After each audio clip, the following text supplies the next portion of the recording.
9등급제에서 가장 많은 비율을 차지하는 게 5등급이야. 그런데 그 누구도 5등급이 목표인 사람은 없어. 어떻게 하면 5등급을 벗어날 수 있을까?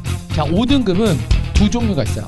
본인이 A형인지 B형인지를 알아야 돼. 먼저 자, 오늘은 제가 5등급을 탈출하는 것에 대한 이야기를 좀 해볼 거예요. 그런데 자, 이 5등급이라고 하는 등급 되게 독특하지. 왜 독특하냐? 9등급제에서 가장 많은 비율을 차지하는 게 5등급이야. 그런데 그 누구도 5등급이 목표인 사람은 없어. 5등급만 받아도 좋겠어라는 말은 잘 안 하지. 예를 들면 3등급만 받아도 좋겠어라는 말은 좀 하지. 그래서 내가 생각을 한 게 뭐냐면, 야, 그러면은 이 5등급들은 어떻게 하면 5등급을 벗어날 수 있을까? 자, 그러면 이제 5등급인 학생들은 잘 들으세요. 자, 5등급은 두 종류가 있어요. A형, 그 다음에 B형이라고 얘기를 하겠습니다. 본인이 A형인지 B형인지를 알아야 돼. 먼저 A형인 친구들은 굉장히 독특한 친구들이에요. 수능 기출이랑 관련되는 문제를 풀어본 적이 없어. 이런 거를 학습을 한 적이 없어요. 그런데 5등급이 나오는 거야. 그러면 이런 친구들은 기본적으로 사고력이나 독해력이 아주 엉망이 아닌 상태겠지. 본인이 예를 들면 독서 이력 좋아, 사고력도 좋아. 다만 수능의 룰이라는 걸 잘 몰랐어. 그런 친구들은 공부를 한 2달 정도만 하고, 아니 진짜 빠를 때는 사실 한 달도 있었어요. 그런데 2달 정도만 하고도 그냥 바로 수직 상승을 해버리는 경우도 있습니다. 그래서 산모 때 예를 들면은 5등급 찍고, 그러니까 계속 5등급이었던 거야. 별로 관심 없이 그냥 살아왔는데 공부 안 하고 그냥 살았어. 계속 5등급 찍다가 산모 때 진짜 5등급이 나오니까 본인이 깜짝 놀란 거지. 그래서 이제 나도 공부해야겠다라고 시작해서 그래서 시작을 하게 됐어. 그리고 이제 6모 때 바로 1 찍어버린 케이스도 있어요. 근데 모든 사람이 보석은 아니긴 한데, 그리고 본인이 어떤 강도를 공부하느냐 이것도 있겠지. 자, 그런데 이런 A형들은 가장 큰 문제가 뭐냐면은 그냥 공부 습관 자체가 잘 없어요. 그러니까 매일매일 국어를 공부한다는 개념이 별로 없는 거야. 이런 사람들은 그냥 일단 시작을 하시는 게 너무나 중요합니다. 그래서 적정량은 어떻게 되냐면은, 자, 일단 초반에는 화작 한 세트 11문제, 문학 시 하나 소설 하나 해서 2세트, 자, 그리고 독서 한 세트. 물론 이제 야, 양심껏 독서 한 세트라고 하는데 여기다가 독서 이론 넣어놓고 이거 한 세트라고 하면 그거는 사람 아니지, 그치? 그냥 뭐 예를 들어서 인문이나 과학이나 기술이나 이런 것들을 해줘야 되는 거지, 그치? 이거를 그냥 하루에 요만큼씩을 그냥 한번 해보는 거야. 요만큼씩을 하는데 일주일에 그냥 이걸 5번 수행만 해도 됩니다.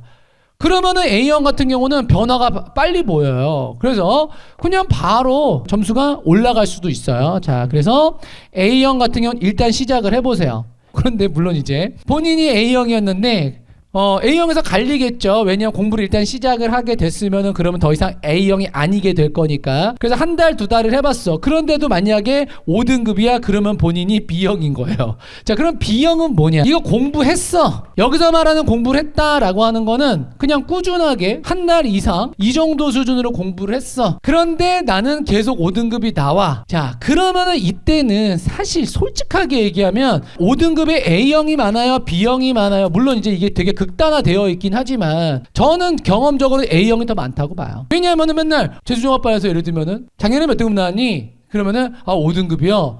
그러면 작년에 공부했니? 아니요. 기출은 공부한 적이 없어요. 이런 경우가 굉장히 많거든. 저 되게 열심히 했는데 5등급이에요 라고 하는 경우가 좀 드물어요. 자, 이런 사람들은 요 정도 수준으로 만약에 공부를 했다라고 한번 쳐볼게요. 자, 그러면 이 사람들은 뭐가 문제다? 이 사람들은 방향성이 문제예요. 공부를 어떻게 했는지가 굉장히 중요한데, 이 B형 같은 경우는 어떻게 했을 가능성이 굉장히 높냐면은 이런 정도로 해. 근데 문제 그냥 풀어. 문제 풀고 그냥 뭐 한다? 채점하고 틀린 거 그냥 그렇구나 해버려요. 그냥 이해되네 이런 식으로 한단 말이야. 그리고 이 B형 같은 경우는 특징이 있어. 뭐냐면은 예를 들면은 어제 혹은 아니면은 그제 그냥 본인이 풀었던 문제가 있어. 그런데 그거 다시 풀려보잖아? 그러면은 기억을 잘 못해. 본인이 뭘 했었는지, 어떤 답을 했었는지도 기억을 잘 못하고, 본인이 사실은 공부했던 거면 정답을 빡 찾아내야 되잖아, 빠르게. 그런데 못 찾아내. 풀이 과정이 안 만들어져 있어서 그런 거야. 특히 내 독서에서 그렇게 될 가능성이 굉장히 높죠. 자, 그래서 아무튼 B형 같은 경우는 방향성을 잘 만들어주시는 게 중요한데, 이걸 아주 제가 진짜 간단 명료하게 그냥 얘기를 해드릴게요. 방향성이라고 하는 건 다른 게 아닙니다. 내가 무언가를 공부를 했어. 그러면 설명할 수 있어야 돼요.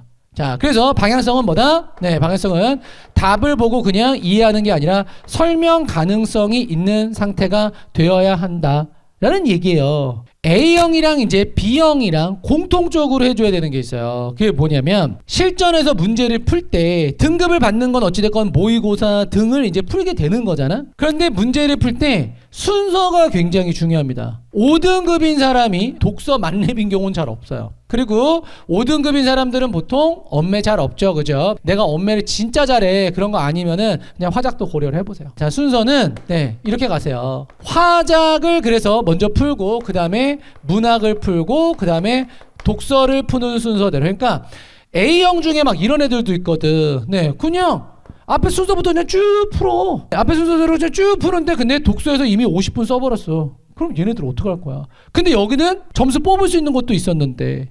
네, 그래서 자, 순서 이렇게 해주시고요. 자, 그 다음에 또 하나 더 있습니다. 자, 그렇게 해서 문제를 한 바퀴 돌렸어. 그러면은 B형에서 이야기했지만 A형도 당연히 이거 공부할 때 설명 가능성이 있어야 되지. 그지? 자, 그런데 어느 선을 딱 잘 지켜주시면 되냐면은 정답률이 60%인 선 있잖아. 그치? 자, 그러니까 정답률이 60% 이하야. 정답률이 예를 들면 40 몇 프로야. 이런 문제 가지고 머리 아파하지 마세요. 일단은 정답률 60% 선을 사수하려고 노력을 하세요. 내가 정답률 60% 이상인 문제가 있어. 걔네들만 한번 정리를 잘 해보세요. 그러면은 네, 빨리빨리 변합니다. 정답률 60% 선이 화작한테는 어떤 의미예요? 이렇게 물어본다라고 하면 화작에서는 어떤 시험은 정답률이 60% 이하인 문제가 없을 때도 있어요. 그럼 어때? 화작 다 맞춰야 된다는 얘기예요. 문학에서도 본인이 정답률 60% 이하짜리 외에 그냥 다 맞히려고 노력을 하셔야 돼요. 여기서 이제 다 맞히려고 노력을 한다라고 하는 것은 내가 문제를 풀어놓고 정답률 확인해 본 다음에 그 다음에 저는 60% 이상짜리 문제는 설명 가능하도록 만들라는 얘기예요. 자, 이것까지만 두 개가 잘 됐어. 네. 그러면은 점수가 확보가 됩니다. 그래서 원래 점수가 만들어질 때 요 순서로 만들어져요. 요 순서로. 일반적으로는. 그리고 독서는 끝까지 어떻게 될 수도 있다? 네, 완벽해지지 않을 수도 있어요. 그런데 괜찮습니다. 자, 그리고 끝까지 다 못 푸는 것에 대해서 스트레스 받을 필요 없어요. 네. 내가 손댄 것에서 정답률이 잘 나오는 게 굉장히 중요합니다. 그래서 5등급인 사람은 시간에 대해서 끝까지 다 풀어야지 라고 생각하는 거 별로 필요 없어요. 아시겠죠? 자, 그럼 이제 정리합니다. 본인이 A형인지 B형인지 생각합니다. 그죠? 자, 그래서 A형 같은 경우는 어떻게 한다고요? 시작을 하세요. 요 정도 볼륨으로 시작을 하시면 돼. 알겠지? 그거를 이제 일주일에 한 5일 정도를 한다라고 한번 생각을 해보세요. 당연히 이제 기출로 하셔야 되고. 그 다음에, 자, B형은요, 네. 본인의 방향성을 한번 검토 한번 해보세요. 아마 제가 아까 얘기한 대로, 네.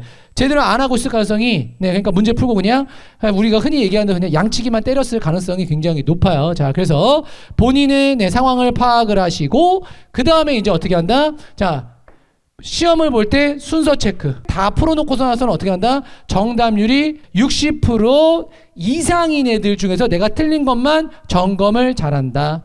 자, 요렇게 한 달 혹은 아니면은 2달만 살게 되면은 본인이 5등급이 아니게 돼 있어요. 아시겠죠?